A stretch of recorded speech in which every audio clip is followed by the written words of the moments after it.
এই সত্যভামা সাউ একজন ভদ্রমহিলা, বয়স্ক ভদ্রমহিলা, ওনার ওই পায়ের ফ্র্যাকচার নিয়ে বাড়িতে পড়ে গিয়েছিল। পায়ে এবং হাতে দুটোই ফ্র্যাকচার হয়েছিল। বিভিন্ন জায়গায় ঘুরে তারা এখানে এসেছিল।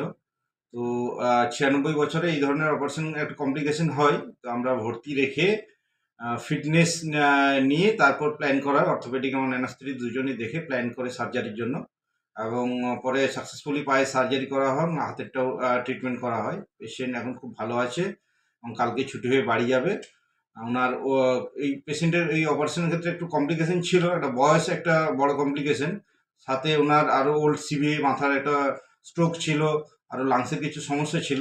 তো ফিটনেস পেতে আমাদের একটু সময় লেগেছে, দিয়ে অপারেশন করা হয়েছে এবং খুব ভালোভাবে কালকে উনি বাড়ি যাবেন এবং অপারেশন খুব সাকসেসফুল হয়েছে।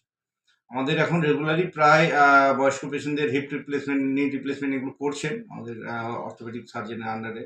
বিভিন্ন ধরনের কমপ্লিকেশন অপারেশন করছে।